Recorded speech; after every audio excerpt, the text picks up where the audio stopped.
All right. Good morning, everyone. We finished this presentation about the life of Tycho, and we pick up the story with the work of Kepler. Kepler has been often called the greatest discovery of Tycho, and we'll see why that is in a minute. Remember, Tycho has started by his great observations. Not only has he left a wealth of tremendous data, planetary data, but he's also began the process, right, of dismantling the cosmology of Plato and Aristotle.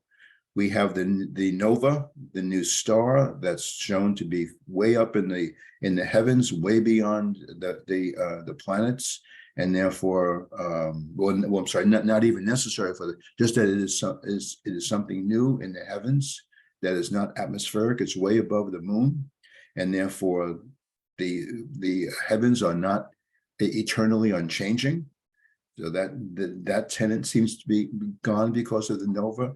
And then the comet of some years later, in which Tycho shows that the comet is moving through the planets. It's actually moving as it moves around the sun. It's actually, if it would be, crashing into the crystalline spheres of Mercury and Venus in the Ptolemaic model as it comes in towards the sun and then goes back out again.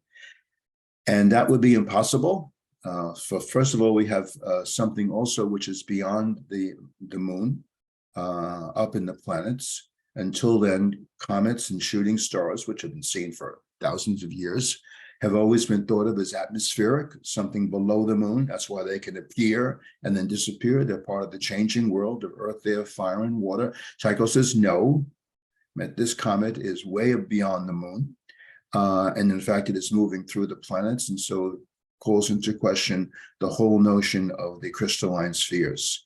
And the crystalline spheres made of ether are needed. The entire sphere is needed to rotate, carrying the glob of ether as the planets around the Earth. And yet, these spheres cannot exist if the comet has that motion. So we see the beginning of the dismantling of the whole cosmology of how the cosmos is put together. The fact that it's eternal and unchanging, and the mechanism that moves the planets around, this natural motion, is the natural motion of these spheres of ether. These things are now beginning to be brought into serious question by the observations and work of Tycho. Here, what we'll have with Kepler is we will have the better calculating device. He is going to pretty much turn inside out most of Copernicus's work. He is going to devise a much more accurate calculating device at first, because this also will not be accepted as real, but much more accurate. And the way he is able to do that is to move away from the circular motions in the sky, something that had been with us since the time, at least of Plato, if not before. Kepler finds a way of turning away after 2,000 years of unquestioned assumption that the motion in the sky must be of eternal and perfect circles. Because what else would be appropriate for the divine substance like the ether? Or coming back into the paradigm here with the church, what else would be an appropriate motion for this handiwork of God to create the universe around us? Kepler is the one who breaks that with his thoughts, not accepted yet, but what it does carry with us, as we'll see, is a very, very accurate calculating device. And that is going to give at least some of the mathematicians pause about their view of the cosmos. So let us see. Kepler is one of the most interesting characters in the history of science, never mind in the history of the scientific revolution. So I'll try to point some of that out as we go. But he is Pythagorean through and through. He firmly believes in the mathematical structure and reality of the cosmos, and that God created the cosmos and everything in it on mathematical principles. And besides being a very dedicated Pythagorean, he is also of a mystical temperament, as we'll see, point out at least in one of his writings. This belief of his really is the key to all of his work and all of his discoveries. This is what is driving him, is this kind of attitude about the universe, that it must be put together mathematically. And what he's after is actually, in the phrase that Einstein used in a different context, he was after the mind of God. He wanted to know what God had in mind when he created the universe. And what that would be what are the mathematical structures that God used to create the universe, because that was an assumption that was not to be doubted. It comes up in the kind of fundamental questions that he asked. Why are there 6 planets? What determines the relative size and periods of their orbits? These are relatively new questions for the general population. These things were just whatever they were. There were 6 planets because there were always 6 planets. Now the numbers are changing because now the sun and the moon are not considered planets under Copernicus. He is, of course, a confirmed Copernican. But we do have the 6 planets left, the 5 historical planets, and now the Earth is a 6th planet. And he asks, why are there 6? Because 6 is a number, and why did God pick 6 as a number? What would be the reason for that? Again, for numbers, what determines the relative sizes of the orbits that Copernicus has calculated? What determined those numbers?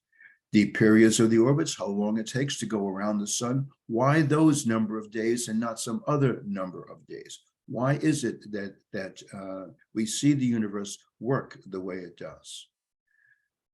But the last question is one that we want to have to be cautious about. Why do they move the way they do? Why do the planets move the way they do?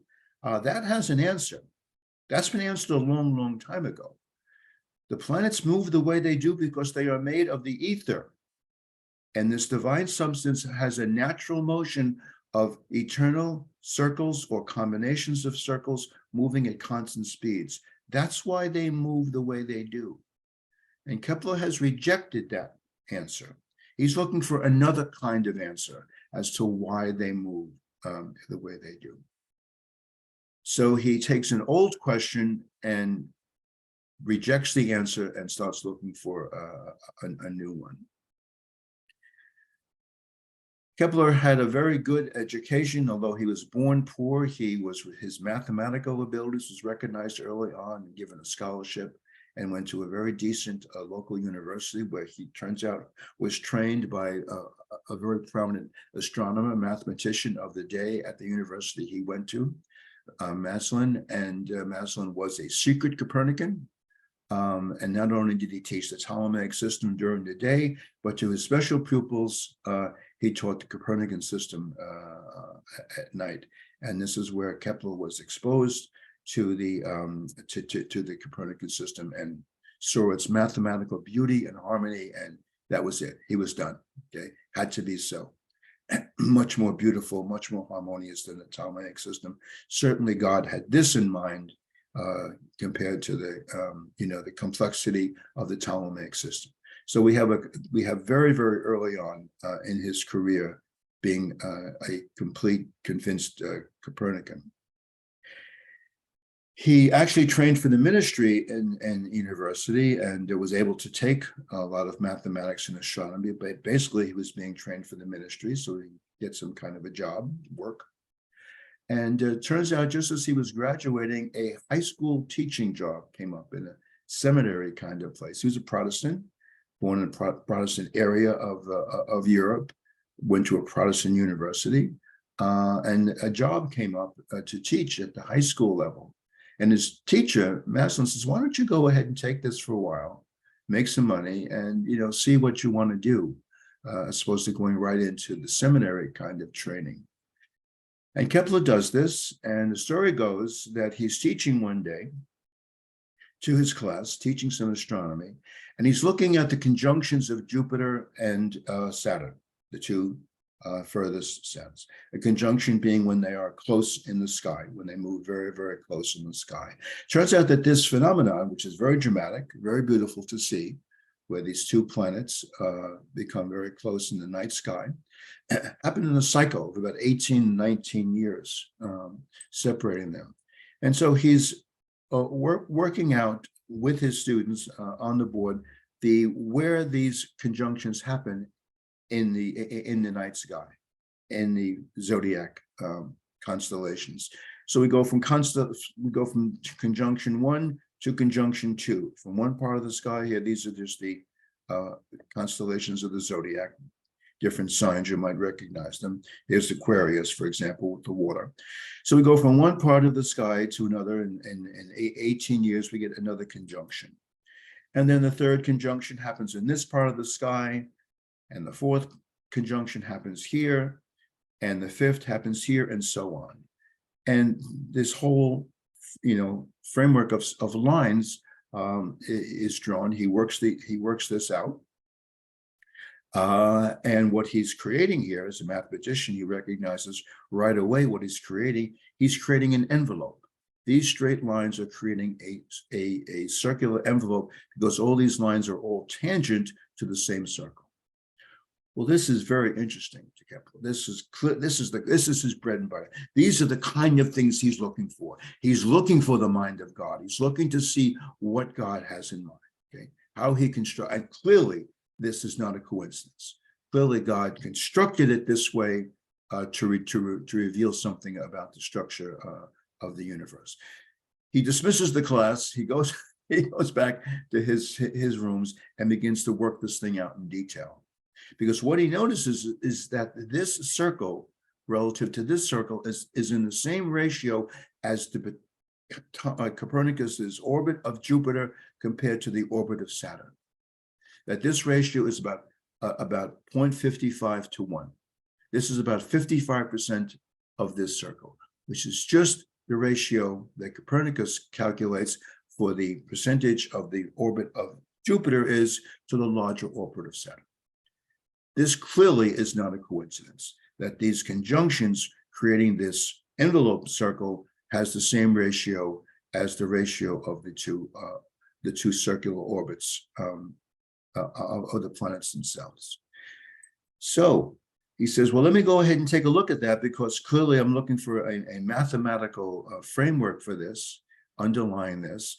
So he takes the orbit of Saturn and he takes the orbit of Jupiter, where this is 55% of this, and says, what would be the mathematical structure? Well, he takes an equilateral triangle. He puts an equilateral triangle and inscribes an equilateral triangle inside the orbit circle of Saturn, which he calls 1. And sure enough, when he needs to inscribe a circle inside that equilateral triangle, he gets about 0.55. Clearly he's on to something. So now that he's used an equilateral triangle and he's got himself the circle of Jupiter, from a 3-sided figure, we'll go to a 4-sided figure. He then inscribes a square inside the orbit of Jupiter, and then we'll put he's got a triangle and now a square, and now he'll go to a pentagon, and he'll put a pentagon inside the orbit that he created, the inscribed circle of Jupiter. That square created another circle of Mars. Now that he has a circle which would represent the orbit of Mars, he goes from 3 to 4, now to a pentagon. He takes a pentagon, inscribes that into the circle of Mars. That will give him the ability to inscribe a circle inside the pentagon, and that should be the orbit of the Earth, etc. He's not going to run out of sides here. He's going to have it in a hexagon that he'll use inside here, and he'll get a series of relative size of orbits. Very, very excited. Does all these calculations. Okay? He's a very, very talented mathematician. He's disappointed this doesn't work.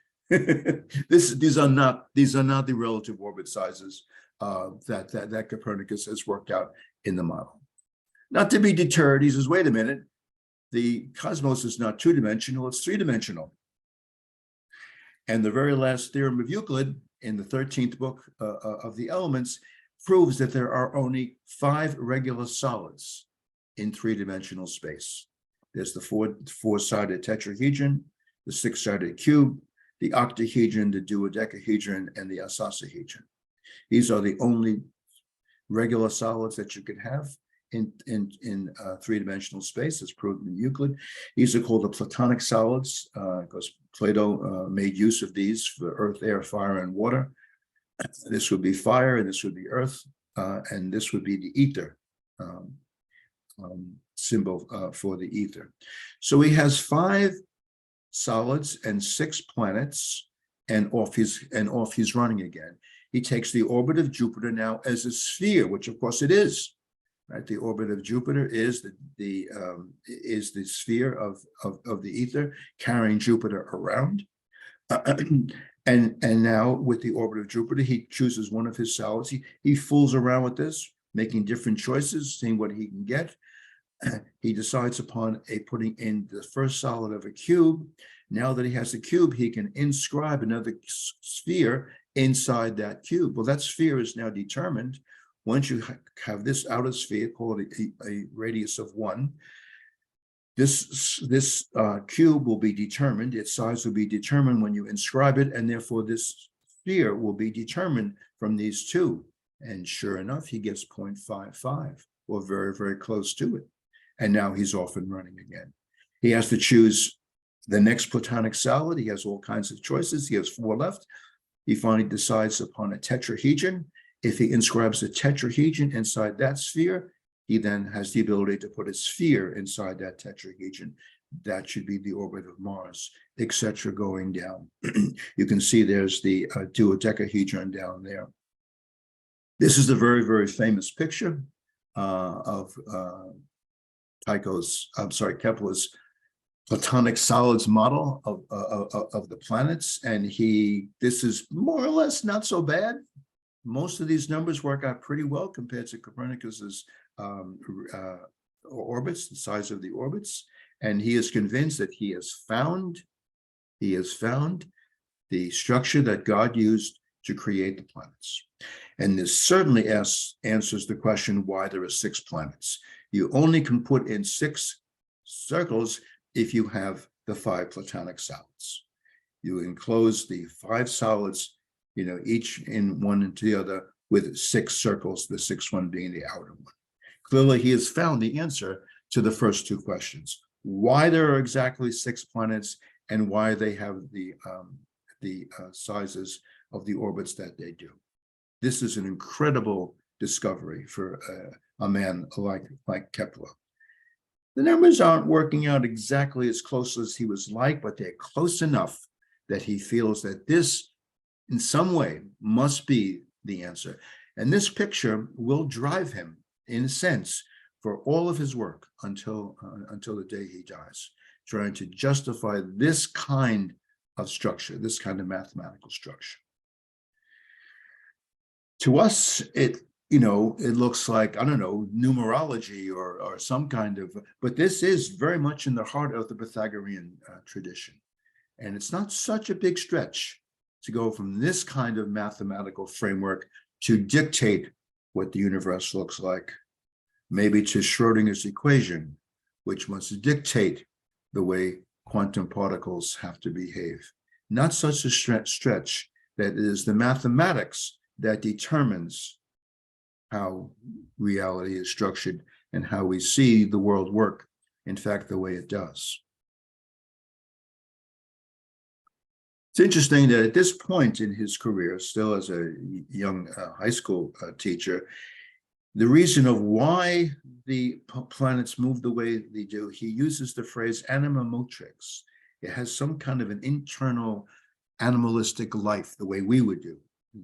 We can move and live and because of this fire motion inside of us. And he ascribes the same kind of principle, not necessarily the same, but the same kind of principle to the planets. Again, moving away from just the natural motion of the ether to something which more is internal to the motion of something. The way motion that we can create is internal into us by our life spirit of some sort. Well, I say that Kepler is Tycho's greatest discovery because turns out that he takes this book that he writes this model in with the Platonic solids called The Mysterious Cosmos. And interestingly, he self-publishes it, pays for it himself, gets a whole bunch of copies. And the story goes that he tells the ambassador, his ambassador to Italy, who's going down to Italy, where he works, he says, I have this book of mathematics. Maybe you could find an astronomer or a mathematician down in Italy who might be interested in my work. And he gives him a couple of copies of the book. And the book finds its way to a professor of mathematics in Padua, a very substantial university in Italy, but at this point, quite an unknown math teacher at the time by the name of Galileo. And he gives the book to Galileo, and Galileo was, of course, very impressed with the mathematics in there and clearly saying that he is a Copernican, and writes a very nice note back to Kepler saying, I appreciate your book. I'll read it with great interest. I just wanted to jot off a note of thank you to you. And I see that you're a Copernican. So am I, but I really have been reluctant to tell the world that because, it's really not accepted. Here I am teaching at the Catholic University here in Padua. That wouldn't go down so well. I teach the Ptolemaic system, of course, in my courses. But I'm glad to see that, you have the courage to put forth the Copernican ideas here in print. He also sends the book to Tycho himself. It's basically a job application. Okay, he shows him his work and says, "Would be interested. Would love to meet you, etc." And Tycho takes a look at this thing, and he doesn't know what to make of the Platonic solids and all the mathematical mysticism. Tycho being of a completely different character in the way he approaches science, but he does see the talent of this mathematician. He does see the mathematical talent of this young man who's able to calculate orbits to beat the band. And that's what he needs on his staff. He needs a more powerful mathematician on his staff to take all the data that he has and to try to fit it into his new model, right? That compromised model where the Earth still is stationary, but the moon and the sun go around the Earth and all the other planets go around the sun. He needs a mathematician of this kind of talent who can fit his data into that model to justify his model and prove that his model is true. And so eventually Kepler does come to work for Tycho. He's only with him for 18 months together. And by luck, Tycho gives Kepler the data that he needs to work out what Kepler wants to do, which is the Copernican model. He gives Kepler some of, not all, of the data of Mars. And it is the most extensive data that he has of any planet that really has any kind of eccentricity. It is very much eccentric to the center of the Earth. It's very much oval-like. Mercury, of course, as we know, is more oval-like than Mars, but capturing data of Mercury, as I mentioned, is very difficult. It's mostly always in the glare of the sun, whereas Mars, you can have years and years of continuous data. And Tycho and his staff was struggling with Mars, just as Copernicus struggled with the data of Mars, just as Ptolemy did beforehand, because it is so oval-shaped compared to the other planets. Difficult to create the right difference in epicycles to get the eccentricity correct. So he gives this to Kepler, says, see if you can solve this problem, get it into my model with all the data that I give you. And of course, what Kepler wants to do is take this data and fit it into the Copernican model, not the Tycho model. Kepler recognizes, of course, that the The Tycho model is completely equivalent mathematically to the Copernican model. It is the same mathematical underlying structure. It's just Tycho's system has the Earth stationary, which we all know is true, as opposed to this calculating device of Copernicus. He boasts that when he gets this assignment that he'll solve the problem in 8 days, and it turns out that he works on it for 8 years to develop something that will fit Tycho's wonderful data.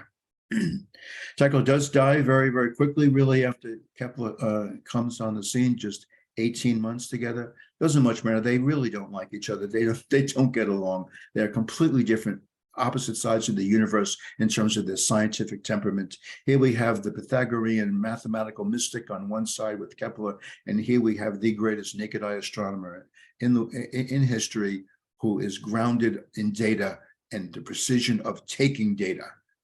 That's what his life work has been. And to Kepler, this data is just a means to an end to show the mathematical harmonies that he is convinced that are there. By the way, another nova shows up under Kepler's watch when Kepler takes over, and Kepler and his staff is also able to show that this nova is beyond the moon. And this is a very famous supernova called Kepler's star. There's a picture of it from the Hubble, very pretty. It's still around, it's still exploding, it's still expanding.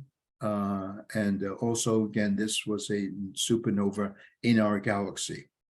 That's what's important here, because it can be seen with the naked eye. Okay, supernovas are happening all the time, but only the ones that are close to us that we can actually see in the night sky. And we're lucky enough to have got a second one. So also something new that comes out, from the ether, and it is way beyond the moon. So just another piece of destruction of that Plato-Aristotle cosmology, one of its great tenets. Well, Kepler does work on this problem of Mars for 8 years. And in the year 1609, he publishes his, one of his most important works. And it's called The New Astronomy. 1609 is a very, very important date in the history of astronomy, as we'll see. It is the same year that Galileo turns his telescope onto the sky. Both happened in 1609. But the full title of Kepler's work, The New Astronomy, based upon causes or celestial physics, treated by means of the commentaries on the motions of the star Mars from the observations of Tycho Brahe. And I highlight that based upon causes or celestial physics. The phrase celestial physics had never been used before. That is a oxymoron in the classical paradigm. Physics is the study of the terrestrial world of earth, air, fire, and water. There is no celestial physics. Okay. Kepler says, yes, there is. There must be. There must be causes that create the motions that we see. We want to look for the causes. We want to basically invent a celestial physics. And that's what he's going to try to do in his study of Mars and in the work that he publishes. The high points of this book is he completely abandons the idea of celestial natural circular motion, as we'll see. He walks away from this idea of 2,000 years. He discovers the first 2 planetary laws of motion, which we'll take a look at in detail in a moment. And he sees the sun as the seat of these forces which move the planets. It is not the ether, it is not their natural motion, it is the sun that is creating this motion. The sun is creating a force on each individual planet that continues to make the planet move as it does. The sun is the seat of this force. And when he's done with the Astronomia Nova, there is really nothing left of Copernicus's model, except that the sun is stationary and all the planets, including the Earth, go around it. But all of the details of Copernicus's system are abandoned by Kepler. And using Tycho's data builds a completely different model, a completely different at the time calculating device, if you want to look at it that way. Of course, Kepler, of course, believed it was real, just as Copernicus believed his system was real. And this calculating device is much more accurate than Copernicus's or Ptolemy's. But its ingredients, its pieces are simply revolutionary. And is the beginning of truly the scientific revolution, because of this idea of he's looking for causes for celestial physics. And what he discovers from that point of view are these laws of planetary motion. Okay, let's stop before we get into the laws. And can I answer any question?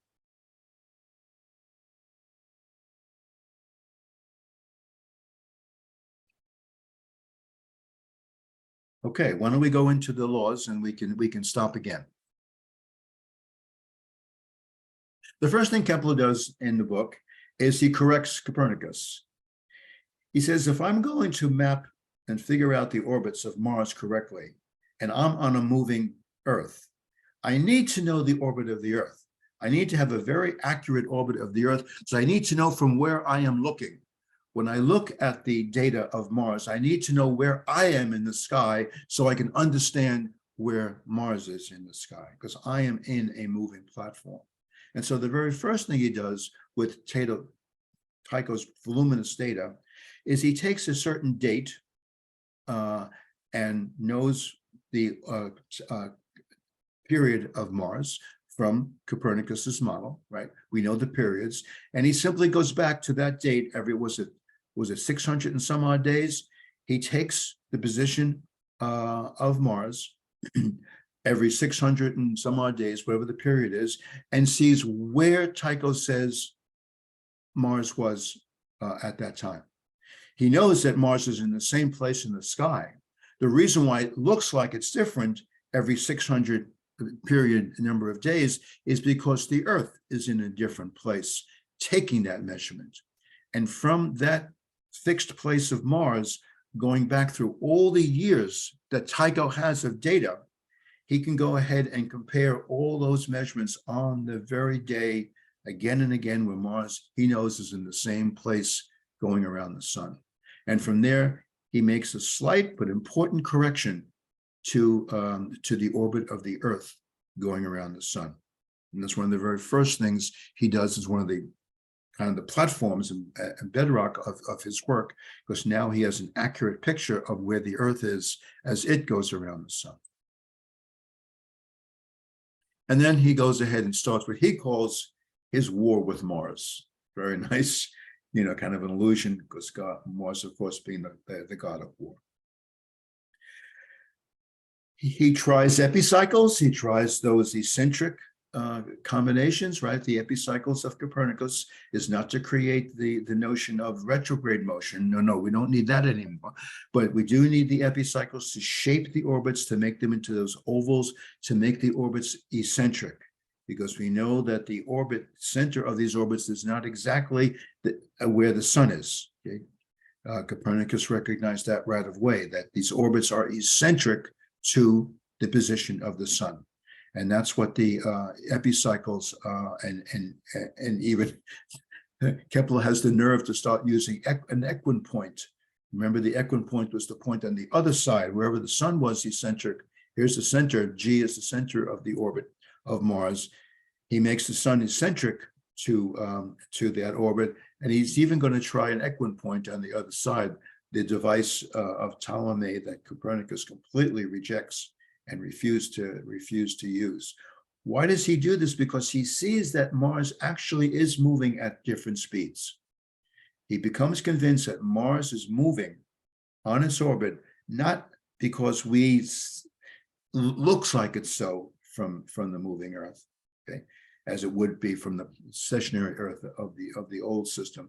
He actually realizes that Mars is moving at varying speeds, which again is against the cosmology of Aristotle.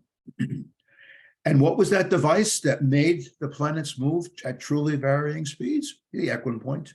And so he turns to that to see if he can't use that to create a model that will fit Tycho's incredibly accurate data. Well, the story goes, a very famous story, that he works for 2 years on these ovals with these devices of the eccentric point of the epicycles and even the equipoint. He works on this. He tries 70 different circular orbits, and he describes all this in his book. He gives you the blow by blow of what he's tried and what failed, something which is never done anymore. You know, people don't talk about their failures. They just tell you the final results. He goes through the whole story. He fills 900 pages of calculations. And these are not calculations, right, using a computer, right?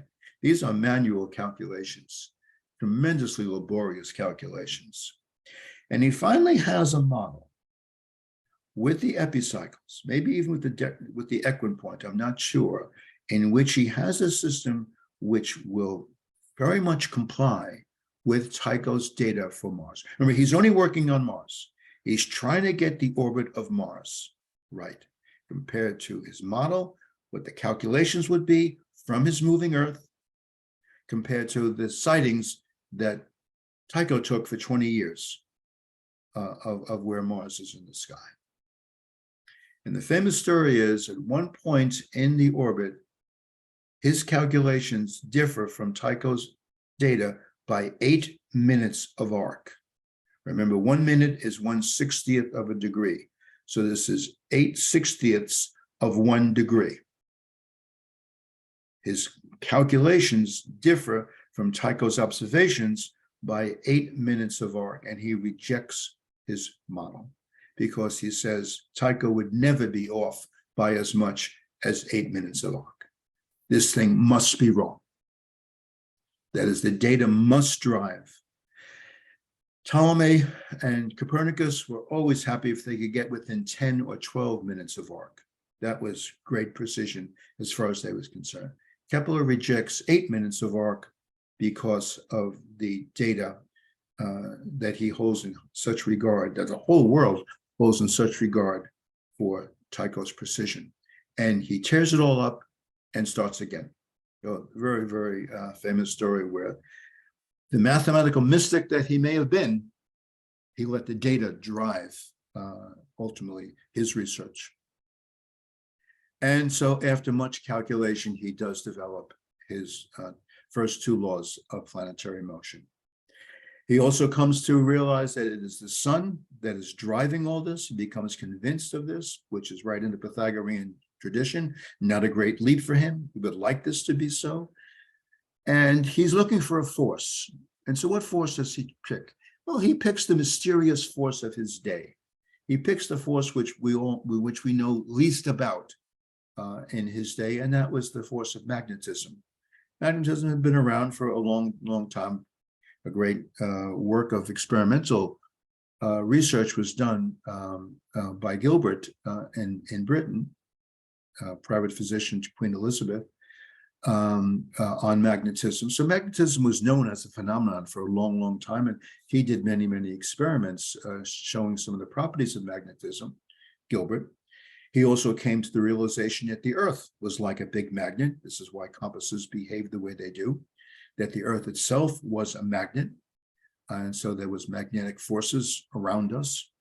And so it's not strange that Kepler goes ahead and goes to magnetism as the force, that some mysterious way the sun is creating a magnetic force to push the planets around the sun. That the sun is actually spinning just as the Earth is. The Earth is moving, turning around, and these kind of spokes of magnetism are jutting out from the sun, reaching out to the planets. And as the sun spins, it turns the planets around in its orbits. This is his idea. He has to come up with something, some kind of cause, some kind of celestial physics. And this is his attempt. It's all wrong, of course, but very, very far away from, well, they move because they naturally move that way. That's the way planets move because they're made of ether. Okay, a long way from that to finding some kind of a force that will explain this.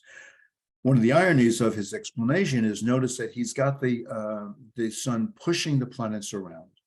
That is, they must be continually pushed in order for them to move the way they do. Very much out of the theory of motion of Aristotle, right? That you can't have motion without some kind of a constant force moving that around. We will see that Galileo will destroy that idea. One of the key central discoveries of the scientific revolution. So he tries all kinds of different mathematical laws to explain the various motions. He thinks that maybe he comes up with his distance law, that the force is inversely proportional to the distance. As the distance will double, the force would cut in half. If it was 5 times further out, the force would be 1/5 as strong as otherwise. And he sees that he really doesn't have the mathematical ability to actually show the deductions from these laws. These are more speculations than anything. But he's trying to find some kind of regularness, some kind of uniformity to the motions of Mars. And it's clearly not speed. It's not moving at a constant speed. It goes back to the equipoint, right? Remember what the equipoint was? The equipoint was if you drew a radius line from the equipoint to the planet, that line would move around at a constant speed. Yeah, that's how Ptolemy tried to get that underneath the door. If you draw a line from this equipoint out in the middle of space, just symmetrically away from at the time the Earth, now with Kepler, the sun, and you draw a radius line from that point to the planet, and watch that line as the planet goes around in its oval orbit. If you're using the equipoint device, then the way you would determine how the planet moves is you would let that line sweep out from the equipoint at a constant speed, the way a clock with the minute hand of a clock sweeps around from its center. And that would then determine the position and the speeds of the planet at any time. And because it's off center, it does create a truly varying speed. Okay. That doesn't work. The equipoint does not work for Kepler. Again, going back, looking at Tycho's data. So he says, what else? What other mathematical feature, parameter could I use to create some kind of uniformness? Because I know the planet must be moving in some kind of uniform way. That's the way God would create this motion. Okay, it can't be it must be following some kind of a mathematical regularity. And it comes up with the idea, instead of the line moving around at a constant speed, since the line is sweeping out an amount of area as it goes around, right? Think of it as a window wiper. It sweeps out a certain amount of glass for any particular sweep. So the amount of area that it sweeps out at any given time, every week, every month, you pick a unit time that you like. Kepler says, let me try this line from the sun, from this off-center place, is sweeping out, that Mars is sweeping out a constant area for every unit of time. From month to month, every 30 days, that Mars will sweep out from that line, from the sun out to it, will sweep out a certain amount of area. That area will continue to be swept out every single month as it goes all the way around. It's a beautiful regularity, brand new in the history of astronomy, comes out of Kepler's devotion to his mathematical harmonies, never anticipated before. And yet, that is the second law. Turns out he found the second law first before the first. And there's a nice picture of the second. The sun is eccentric, off center. Right now, it's already in an ellipse. We aren't quite there yet in the book, but in his book, but it is off center. And here are regular times. Let's say this is every month, every 3 months, whatever you like. every day, every unit of time, the line from the sun to Mars will sweep out all these sections, all have an equal area. So when the planet's very far away and it has a long, long height, it will have a shorter base to have the same area as here, which we have a much, much larger base and we have a much shorter height, right? The area of a basic triangle is 1/2 the height times the base. It's the height and the base that create the area. So when you have a long height, you have a short base. If you have a short height, you'll need a longer base. And clearly we see the planet is moving much faster here when it's closer to the sun than when it's further away. And so the second law does dictate a varying speed of the planet. Fastest when it's moving, when it's closest to the sun. Just what Ptolemy had, of course, when the Earth was in that role, that when the planet was closer to the Earth, it was moving at a faster speed. But here we have no difference in epicycles. Okay, here we have, well, here we have the first law. The path that it's moving in is not an oval, in fact, is an ellipse. And the sun is at one of the foci of the ellipse. Okay, so here is the first law. Again, the second law is still intact, where this line will sweep out equal areas at equal times. And this is just some of the parameters of the ellipse. The one that we need for our further discussion is the length that's traditionally called A, from the center of the ellipse out to the edge, either the aphelion or the perihelion, since we're in the center. The perihelion is the place where the planet is closest to the sun. The aphelion is when it's the furthest away. But from the center of the ellipse, the distance from the center of the ellipse out to either place is called the semi-major axis, and it has a length of A. We'll need that measurement for the third law.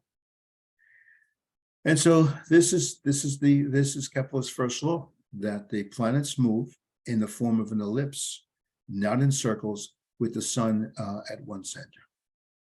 And so for the first time, we have the notion of orbits. All the infrastructure of Plato and Aristotle are gone.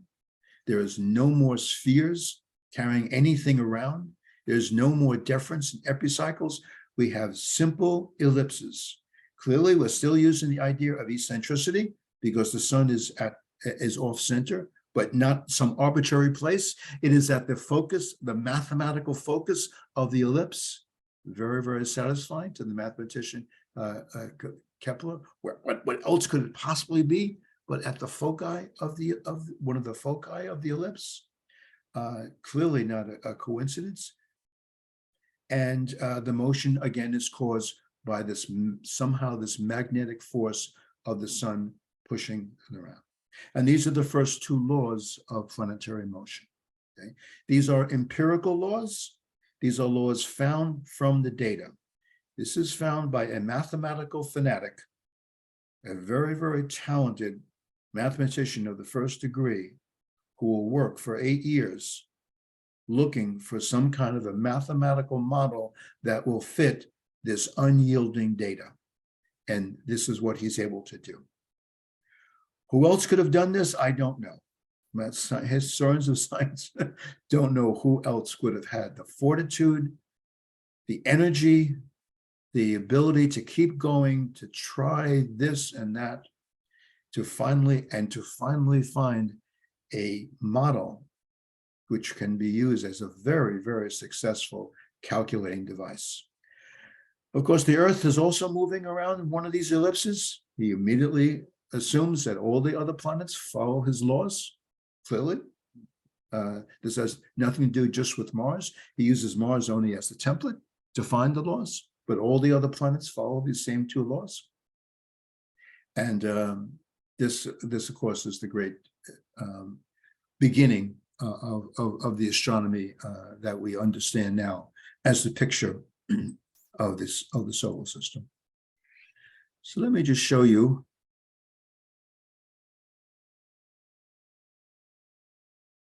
what happened. Where did Okay, let me do this manually. Let me just show you an animation. Here's a picture I drew of that envelope of the conjunctions. But let me show you the ellipse. Remember, the ellipse is, the circle is a special form of the ellipse. So here's a circle where it only has one foci, just in the center. And we have the planet going around at constant speed. And what I mean by the eccentricity of the ellipse is when the foci begin to separate. And you can see as it separates, it becomes more and more elliptical. The property stays the same. The sum of those two red lines always adds up to the same number. That's the mathematical property of an ellipse, okay? That although these two red lines are changing their distances, changing their lengths all the time, if it's going to stay on the ellipse, then the sum of these two numbers are always adding up to exactly the same number, which turns out to be 2a if you take a look at the perihelion or aphelion. And the sum is always 2a. And so you can see this is quite elliptical. And the further away these two foci move from the center, the more and more elliptical it becomes. Very often when we see the pictures, the science pictures in the books and the NOVA shows, they'll show you ellipses like this. This is not the way the ellipses are, in fact, from the sun. Let me show you the ellipse of Mercury.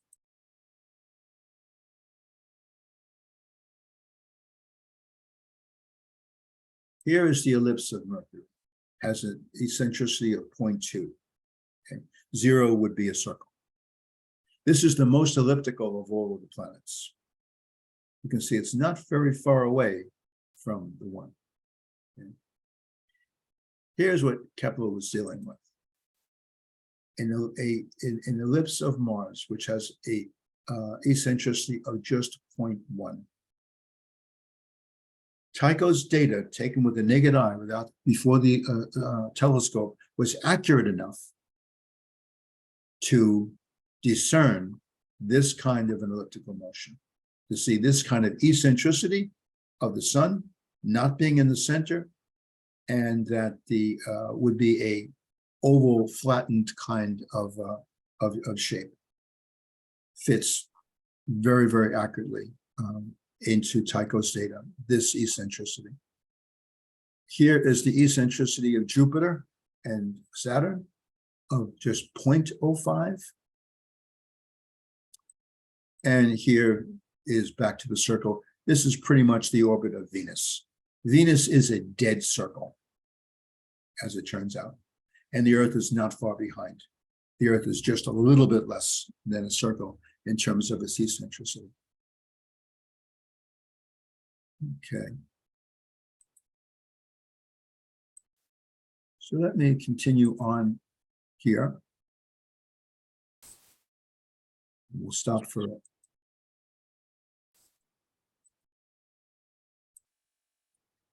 just another point of Kepler, the very talented mathematician. When Galileo does create his telescope, we'll talk about that when we get to Galileo. He had a certain design using two different kinds of lenses, one being a convex lens like this, a concave lens like this, and Galileo's had a convex lens here.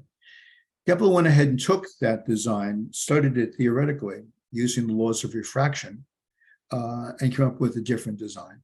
Instead of using a concave lens, he used also a convex lens.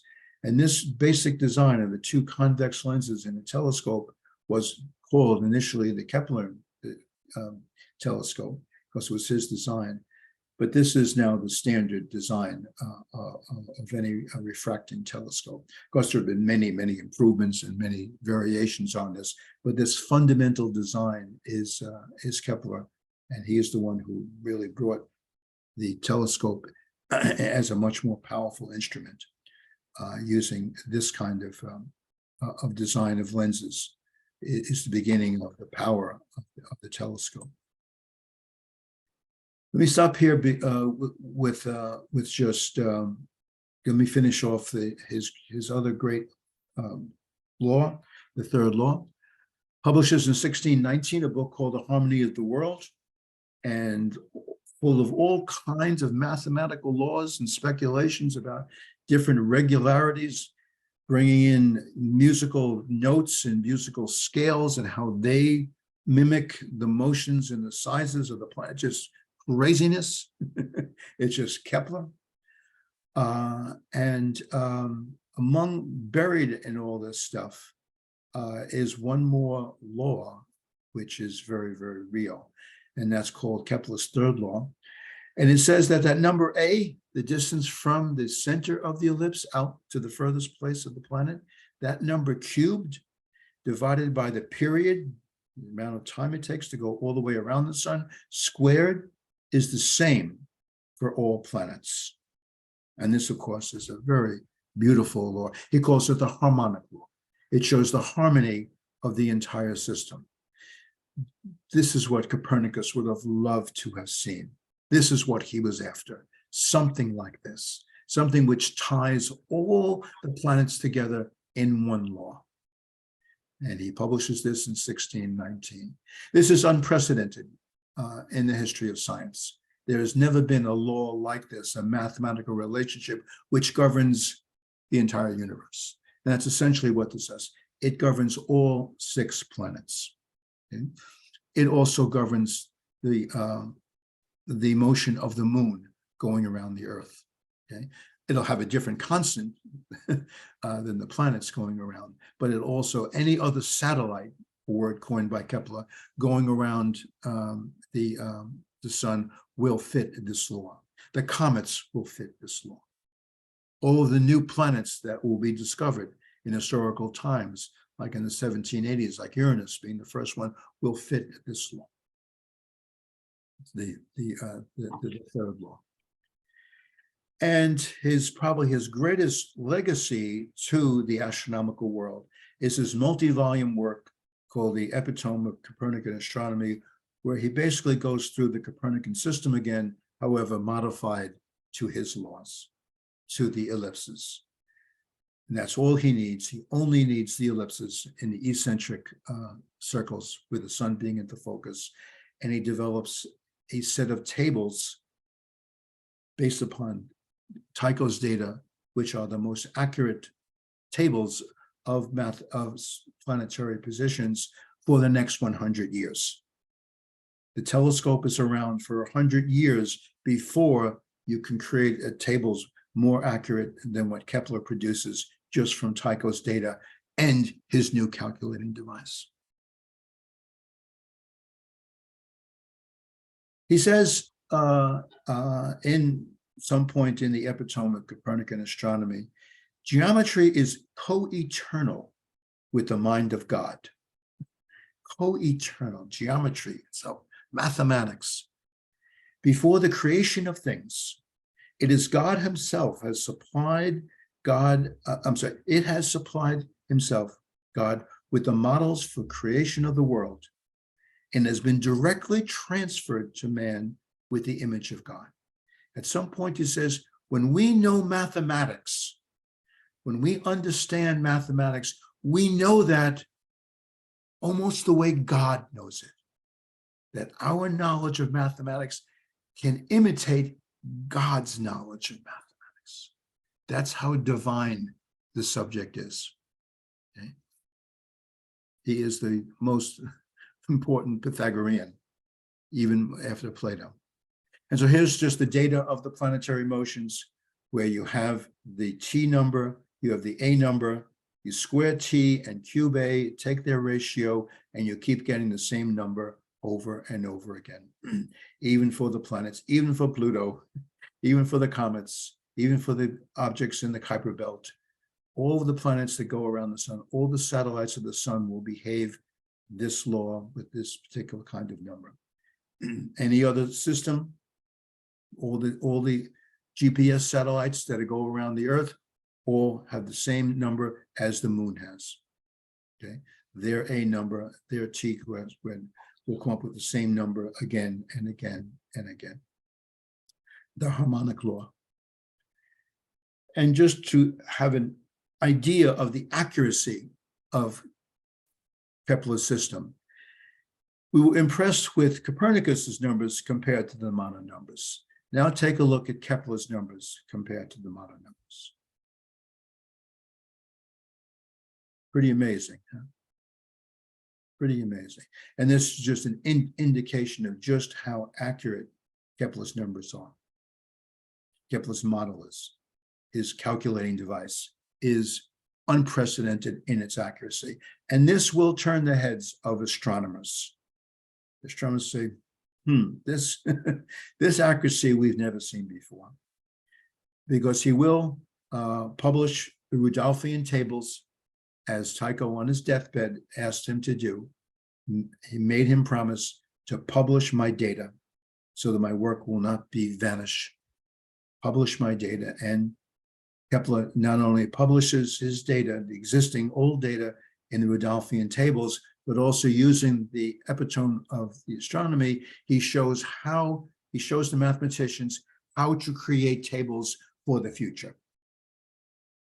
And it's all here in this first version of the Rudolphian tables. And these are tables, again, that astronomers know how to use. Astrologers know how to use these tables, even though they may not know how to produce them. But once you give them these tables, they can then predict what the sky will look like at different times. And these tables are of unprecedented accuracy. And at one point, and just an example of that accuracy, he predicts the transit of Mercury going across the face of the sun in 1631, a year after he dies. And the Ptolemaic system could predict that, where the Mercury would get in between us and the sun. Copernicus system certainly would predict that, when Mercury would go across the face of the sun. Of course, you can't see this until you have a telescope, but in 1631, they do have a telescope. But their predictions would be with maybe, they would get it right for a week. They'd be, more or less, give or take a week. He gets it within hours of when the transit actually begins, when Mercury begins to enter into the face of the sun. His prediction is within hours of when it really did happen. And so he says in the preface of the tables, what I'm doing here, this work will transfer the whole of astronomy from fictitious circles to natural causes. Questions, comments about Kepler's work?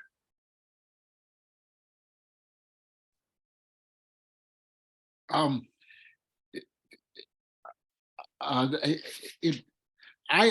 way I once read something about Kepler is that he tried like hell for all those years to make the data fit into circular orbits. He wanted it to be circles, but it just, the data wouldn't conform to that. Is that the way you understand it? That's the famous part of the story of the 8 minutes of arc, which I tried to describe earlier. He worked on this for 2 years. He tried, I think, 70 different ovals, basically circles within circles, circles with epicycles, making the oval kinds of shapes, 900 pages of calculations, trying to use the Ptolemaic paradigm of circles and combinations of circles at uniform speeds. Tried for 2 years. Had something which was very, very close, was off at one point in an essential part of the orbit of Mars, was off by 8 minutes of arc. Said, no, Tycho wouldn't be off by 8 minutes of arc. This must be wrong. And instead of just giving up and forgetting about the problem, he continues to work for 6 more years. Finally, he begins to choose to try an ellipse, which is very strange. As a mathematician, you would think, since a circle is nothing more than a special case of an ellipse, he would have tried the ellipse very, very soon. He says in his writings, the reason why I didn't try the ellipse is because for a long time, is because I thought it was so obvious that people would have tried it before and it wouldn't work. So I was looking for something more complicated with these ovals, trying to shape these ovals, with the, when I tried the ellipse, I saw the answer very, very quickly. Just, it never occurred to me to try something so simple as the ellipse. But once he did try it, there was the key. So yes, he did work with the circle paradigm for 2 years, 70 different tries of models, filling 900 pages of calculations. This is a dumb question, but what's the difference between an oval and an ellipse? Well, an ellipse has a very definite mathematical property. The ellipse is the locus of points where the distance from the two foci always add up to the same number. Those are those two red lines I showed you. The red lines going from the focus out to the moving point.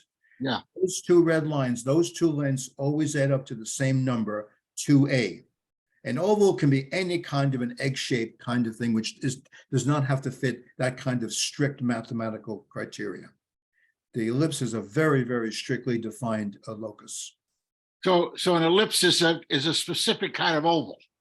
A very specific kind of oval, exactly. And I have one more question. I don't want to hog the time, but can you, as an historical rather than a scientific question, can you say a word or two about how Kepler got his work published? Who published it? Did he get did a king give him the money to do that? How did he achieve the stature or whatever to get his work published? Well, when Tycho died, he became the new Tycho. The emperor appointed him as his official court mathematician. That's why he had access to all of Tycho's data after Tycho was gone. He had to wrestle it away from Tycho's family, but the emperor insisted upon Tycho Kepler being the new person in charge of the observatory and the staff. Very, very soon, all that was dissipated and gone. The new emperor didn't want to, he had to abdicate. The new emperor didn't want to be spending all the money, dismissed everybody.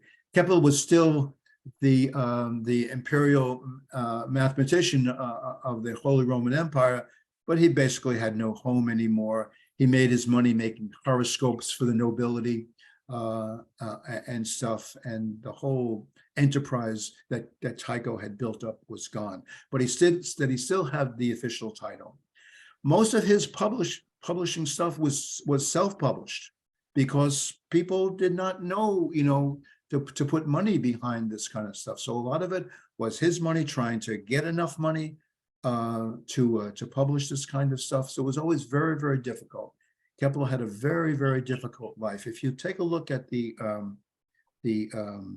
show from the Mechanical Universe on Kepler's 3 laws, that will give you a lot more background into Kepler's life, and it'll give you a better view of the questions that you're asking. And how, just one more word. So he's had to self-publish and scramble to get the money. And how did he disseminate it?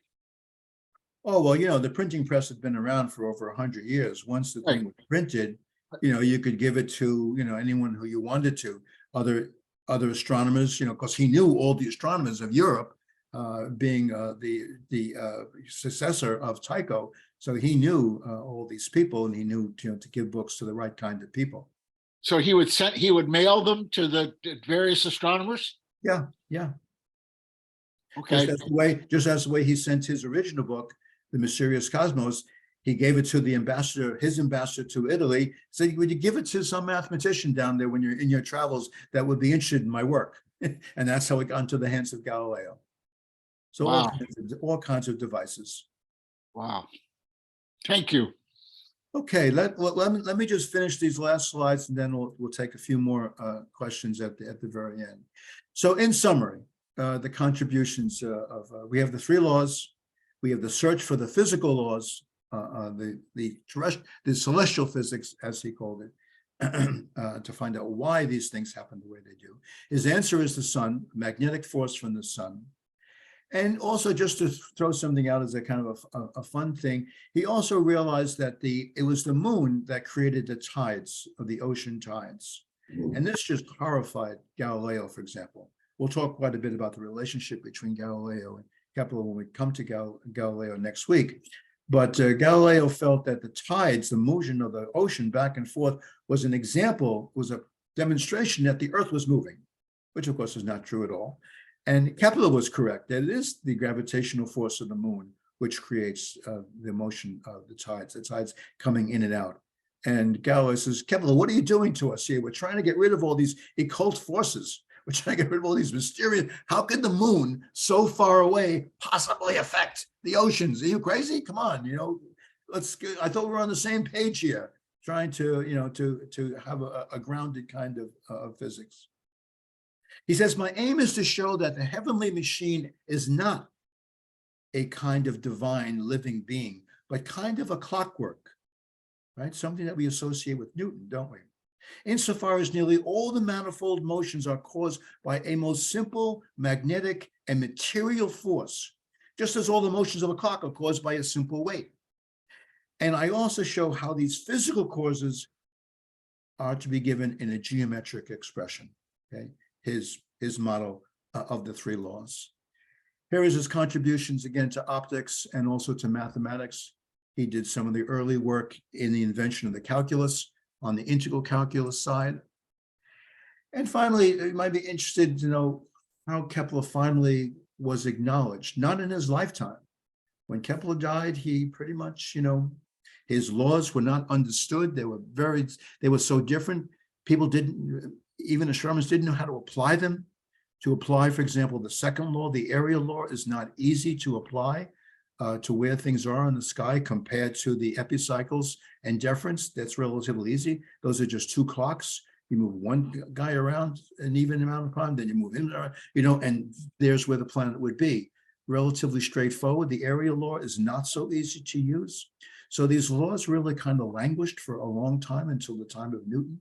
But finally, they were acknowledged. And when the Principia was written, Kepler very much got his due, that what Newton is going to show is that his laws are derivable from Newton's laws. And very much Kepler's laws were a touchstone to show that Newton's work was correct because it could derive Kepler's laws. So Kepler's laws did become a very central part of the work of Newton eventually. Okay, so we just finished up. Any questions? I have a question. Galileo invented the telescope? No, we'll go through this next week. He did not Okay. invent the telescope. He heard about it and then went to his shop and started fooling with lenses, and within days, apparently, he made himself a telescope superior to anything else that was out there on the market. Okay. And what Galileo did, what nobody else did, was he took that thing and pointed it at the moon. And Kepler didn't have the telescope until later? I mean, yes, no one had a telescope until later. It's a very funny story. Kepler at some point asked Galileo, can you send me one of your telescopes? I got a whole staff here, we'd love to use it.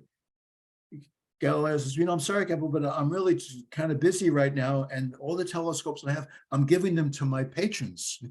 I really don't have a telescope to spare to you, but come on, you've got a whole staff here. It's not hard. Go ahead and build your own telescope.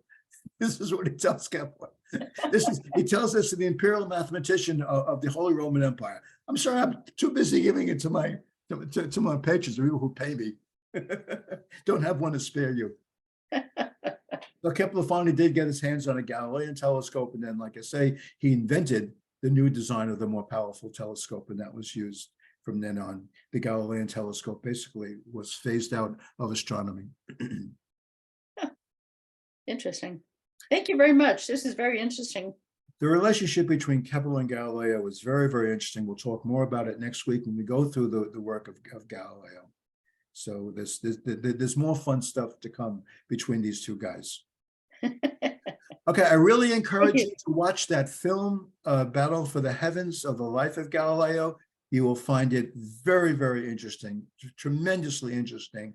And it really will short circuit a lot of what I have to do. If you guys could watch that movie between now and next Thursday, I can go through Galileo's astronomy life very, very quickly so we can get to his physics, so we can get to Newton, okay? So see if you can find the time to do that.